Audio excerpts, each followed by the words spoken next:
Israel और Iran के बीच सीधी जंग। अमेरिका ने बढ़ाई युद्धक जहाजों की तैनाती। खाड़ी देशों में फंसे लाखों भारतीय, रोजगार और जान दोनों पर संकट। मिडिल ईस्ट में तनाव, वैश्विक अर्थव्यवस्था पर सबकी नजर। युद्ध बढ़ा तो भारत भी नहीं रहेगा अछूता। महंगाई बढ़ना तय रहा। किसी ने सच ही कहा है कि दुनिया इस वक्त बारूद के ढेर पर बैठी है।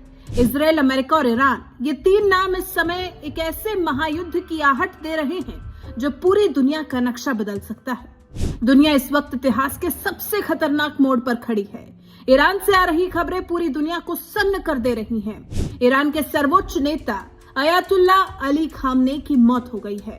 एक तरफ ईरान अपने सबसे बड़े नेता की मौत के मातम में डूबा है, वहीं दूसरी तरफ इजरायल और अमेरिका की मिसाइलें सरहदों पर गरज रही हैं। परमाणु ठिकानों पर भी जबरदस्त खतरा मंडरा रहा है और सवाल वही एक कि क्या ये तीसरे विश्व युद्ध की आहट है। और उससे पहले एक और सवाल ये भी कि ये जो युद्ध छिड़ा हुआ है उसका आपके और हमारे घर पर क्या असर होने वाला है। क्या भारत भी इस जंग की आग की चपेट में आएगा? देखिए, वैसे तो इस युद्ध की जड़ें काफी पुरानी है, लेकिन ताजा चिंगारी भड़की 7 अक्टूबर 2023 के हमास हमले से, जिसके बारे में अभी हाल ही में इजरायल पहुंचे पीएम मोदी ने भी कहा था कि वो हमला बर्बर था और हमास के आतंक को कभी नहीं भूला जाएगा।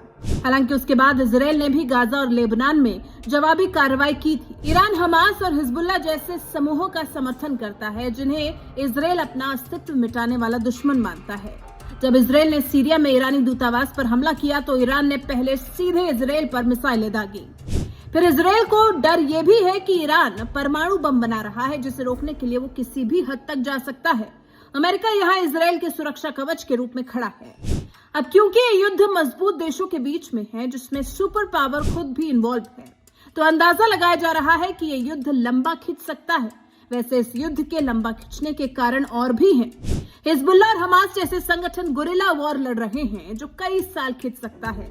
ईरान और इजरायल के बीच दूरी अधिक है, इसलिए ये युद्ध जमीनी सेनाओं से ज्यादा मिसाइल और ड्रोन की तकनीक पर टिका है। अगर इस युद्ध के जरिए अमेरिका और रशिया सीधे आमने सामने आ गए तो ये कई साल चलने वाला एक कोल्ड वॉर या लॉन्ग टर्म प्रॉक्सी वॉर बन सकता है। और जब ये युद्ध लंबा खिंचेगा तो निश्चित तौर पर भारत भी इससे अछूता नहीं रह पाएगा।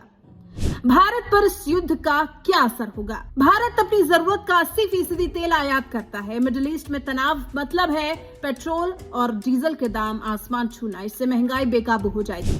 खाड़ी देशों में लाखों भारतीय काम करते हैं। युद्ध बढ़ा तो उनके रोजगार और जान पर खतरा मंडराएगा। भारत ने जो यूरोप तक व्यापारिक रास्ता बनाने का सपना देखा है, इस युद्ध की भेंट चढ़ सकता है। शेयर बाजार में भारी गिरावट निवेशकों की नींद उड़ा सकती है। यही कुछ मुख्य कारण है जिससे भारत भी कहीं न कहीं इसकी चपेट में आ सकता है। अब ये समय भारत के लिए दोस्त या रणनीतिक साझेदार के बीच संतुलन बनाने की परीक्षा है।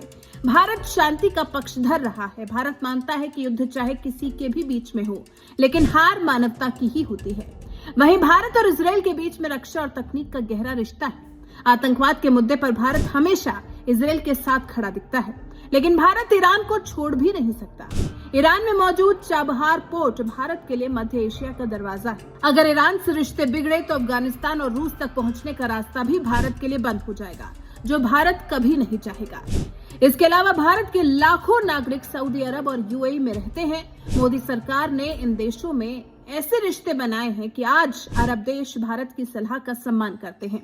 ऐसे में इस युद्ध के बीच में भारत का रुख काफी अहम हो जाता है। देखना दिलचस्प होगा कि इस युद्ध पर हमारे देश का रुख क्या होता है। ईरान और इजरायल के बीच में सुलह करा पाने में पीएम मोदी कामयाब हो पाते हैं। वैसे आप इस बारे में क्या कुछ सोचते हैं? अपने विचार हमें कमेंट सेक्शन में जरूर बताइएगा। साथ ही हमारे इस वीडियो को लाइक कर चैनल को सब्सक्राइब कर बेल आइकन दबाना बिल्कुल नहीं भूलिएगा।